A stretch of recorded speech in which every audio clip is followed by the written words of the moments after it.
Hey everybody, Rob Veno of WagerTalk.com here. We're going to take a look at a first 5 inning play from Major League Baseball for today, Wednesday, August the 18th. We're going to go to Kansas City where it's the third game of the series here. The Royals have taken the first two from the Houston Astros. Tonight we're going to take a look at the Astros. Play first 5, minus half a run, minus 120. First thing we'll look at here is the starting pitching, especially Kansas City starting pitching. Brady Singer, last two starts have been abysmal. Knocked out after 3 2/3 innings by the Yankees, and then knocked out after 2 innings by the Baltimore Orioles as well. Both of those games were here at home in Kauffman Stadium. The total numbers for Singer in those two games: 5 2/3 combined innings pitched, 18 hits and 4 walks allowed, 22 base runners in 5 2/3, 12 earned runs. That equates to a 3.88 whip and a 19.0 ERA. Just not great numbers for Brady Singer.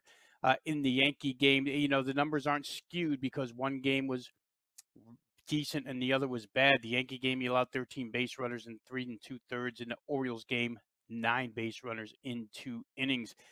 Zach Greinke, the other side of this equation tonight, has been really good with his first 5 inning results. In his last 10 starts, you go back to the beginning of July, his last 10 starts, he's allowed 1 earned run or less in 7 of the 10 games in the 5 inning bracket there. So first 5 innings, Zach Greinke, 1 earned run or less allowed in 7 of his last 10 starts, 2 earned runs or less allowed in 8 of his last 10. If he can hold Kansas City to 1 run or 2 runs tonight in the first 5 innings, Astros offense should be able to do enough damage here. The Astros are 4-1 winners of the first 5 innings in the last 5 games that Greinke has pitched. Those 5 have come since the All-Star break. So a pretty decent second half of the season where first 5s are concerned for Zach Greinke and the Astros. Brady Singer at home this year hasn't been good overall. 12 starts. He only averages 4 2/3 innings pitched. Teams have hit .313 against him with a .385 OPS. Lefties or righties, doesn't matter. Both hitting Singer really well.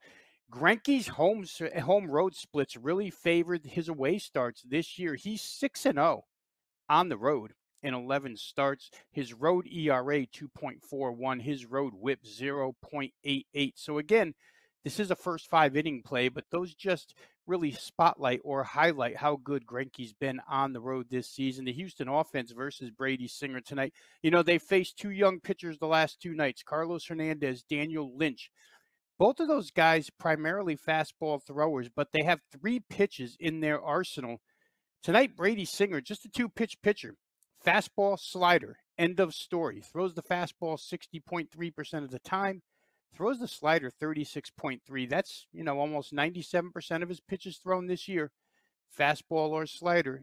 You keep feeding the Astros 60% fastballs, and I'm pretty sure they're going to do some damage here offensively. So give me the Astros here for this play. First 5 innings, minus a half a run, minus 120.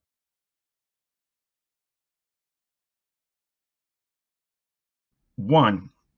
Tony Mejia here for WagerTalk.com with a first 5 pick for Wednesday, and today's decision is to pick on the Texas Rangers, who have scored just 1 or fewer runs in 6 of their last 12 games and were held to a run on an Andy Ibanez homer in last night's 3-1 home loss against the Mariners.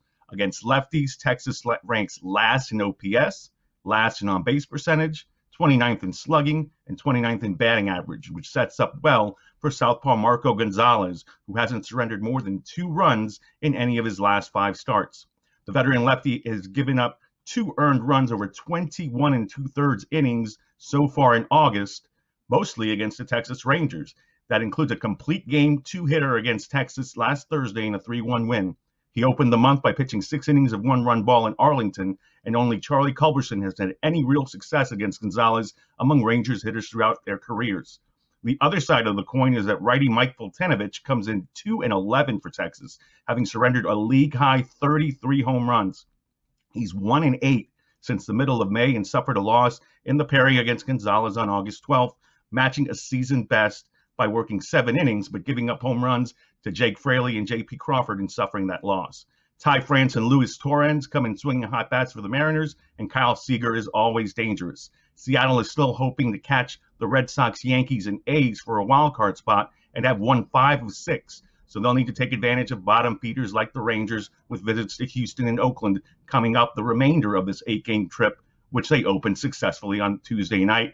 I think they'll keep it going. We'll ride Seattle to be leading following the first 5 innings in Arlington, laying a small amount of juice at -115. For Wager Talk, I'm Tony Mejia.